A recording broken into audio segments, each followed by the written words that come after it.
Odalis Castillo y usted está viendo Toda la Verdad, el programa de las verdades incómodas y los debates necesarios.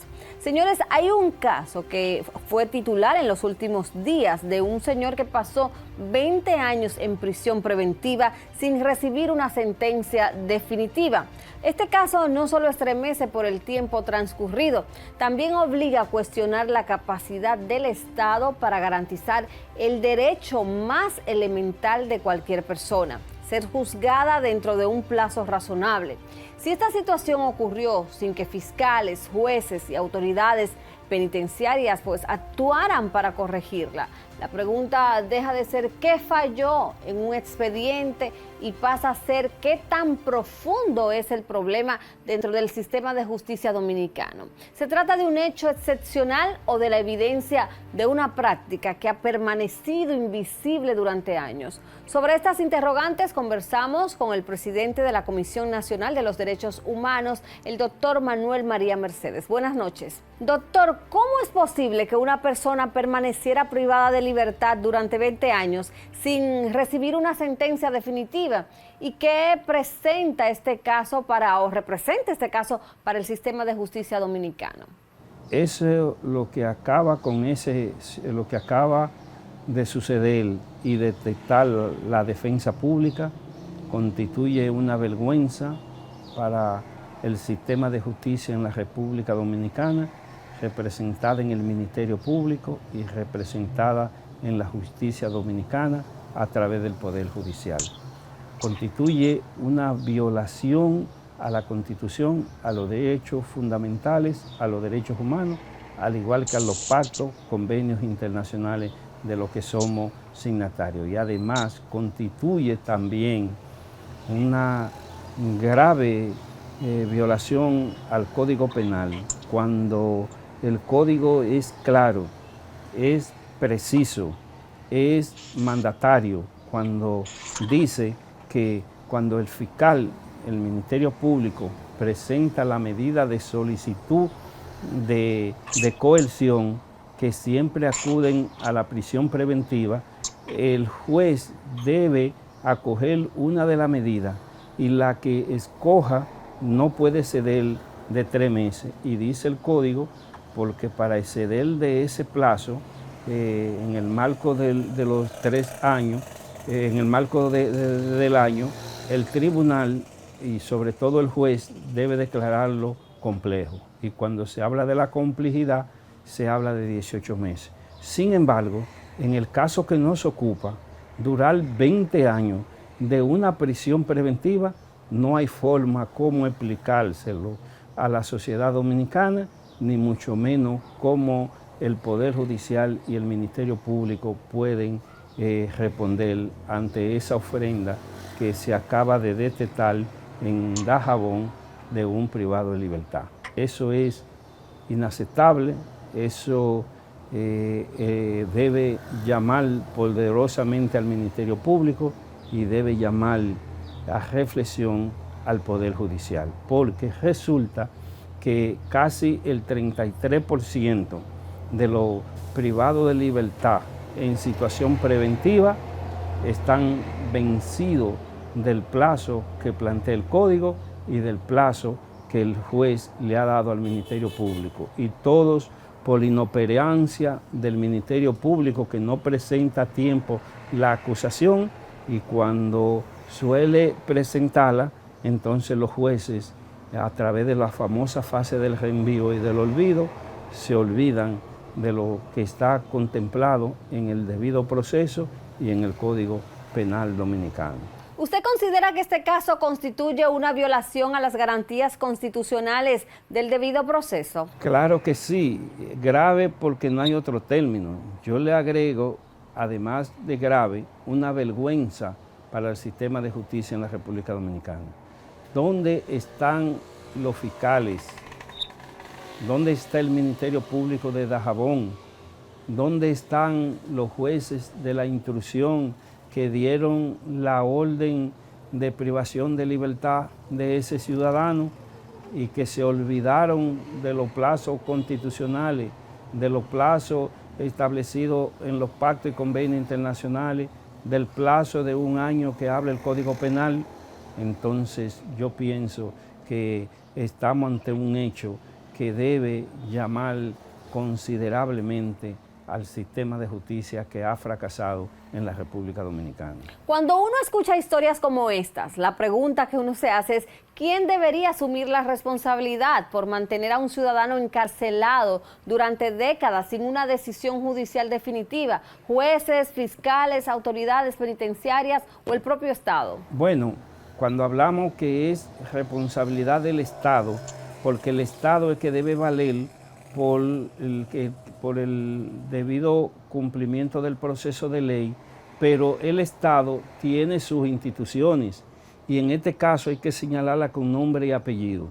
La responsabilidad penal y la responsabilidad civil recae en el Ministerio Público y en segundo lugar en los jueces y sobre todo en los jueces de primera instancia, es decir, los jueces de la instrucción que de oficio deben velar, como dice la ley y el procedimiento, para que hechos de esta naturaleza no sucedan en el país. Y estamos hablando de casi de un 33% de privados de libertad que han excedido el plazo que plantea el Código Penal, por lo tanto están privados de libertad de manera ilegal. Por eso usted ve que cuando la defensa pública detectó, porque a veces uno, ni siquiera nosotros como derechos humanos, a través del departamento penitenciario, por tratarse de un país lejano, de un pueblo lejano, detectamos esa situación y entonces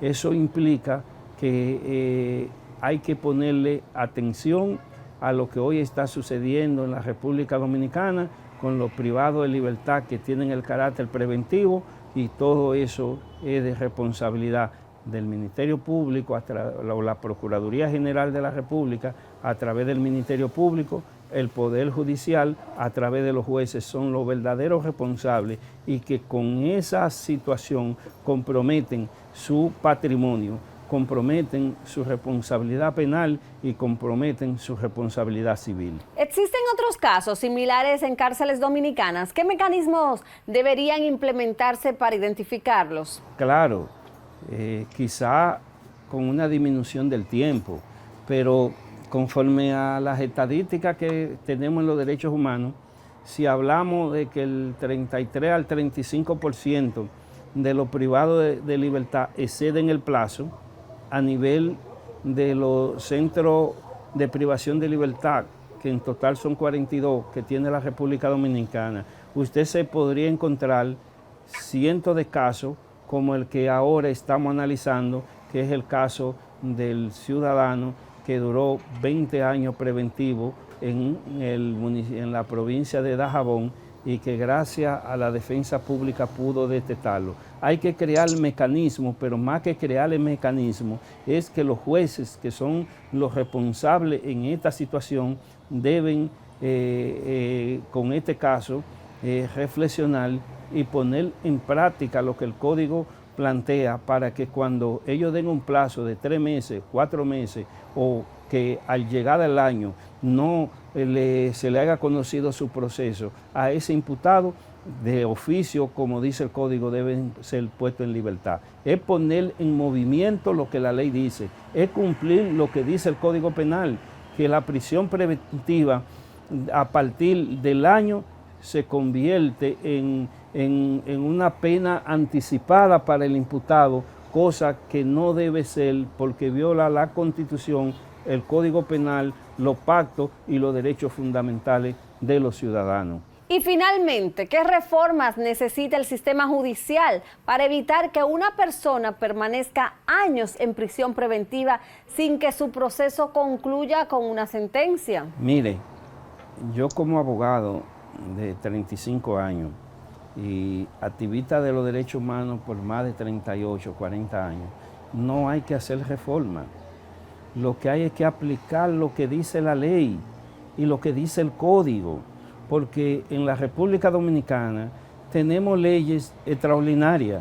Es más, le puedo confirmar a usted que si aquí se aplicara el 60 al 65% de la cantidad de leyes que está regularizada en la República Dominicana, este fuera el mejor país del mundo, y que no nos encontráramos con situaciones como la que se acaba de publicar, de que un privado de libertad duró 20 años siendo preventivo. Lo que tiene que ser, como dice un refrán en materia de derecho, que hay que ser esclavo de la ley, que la ley es la ley y la ley es para cumplirla, cueste lo que cueste, no importa quién esté involucrado. Entonces, si el Código Penal en su articulado y en el debido proceso dice que la prisión preventiva no puede ceder más de un año, ¿por qué los jueces que están llamados, y en este caso con nombre y apellido, los jueces del juzgado de la instrucción, no hacen cumplir el código? Es porque el Poder Judicial se ha constituido en un sello gomígrafo del Ministerio Público que no puede seguir siendo en el estado en la situación de la separación del Estado. El Poder Judicial debe seguir siendo independiente, debe ser esclavo del cumplimiento de la ley, caiga quien caiga o cueste lo que cueste, pero la ley es la ley y debemos mirar a la ley en todo en igualdad de condiciones. Lo que falta aquí es voluntad política para hacer cumplir lo que la ley plantea para este tipo de casos, porque están contenidas en el Código Penal Dominicano. Bueno, gracias, doctor, por darnos su perspectiva sobre este tema. Ahora, ¿qué les parece, amigos televidentes, si le dejamos con el avance que falta por ver esta noche? El gobierno tiene que refrescarse, ya que el 16 de agosto es un día de cambio. Mucha gente está esperando, tiene la expectativa que el presidente podía hacer cierto movimiento. Sobre todo en puestos primordiales para la nación, que creo no le han hecho realmente un juego a favor a este gobierno. Para denuncias o hacer contacto con nosotros, escríbenos a todalaverdadvtv32@gmail.com.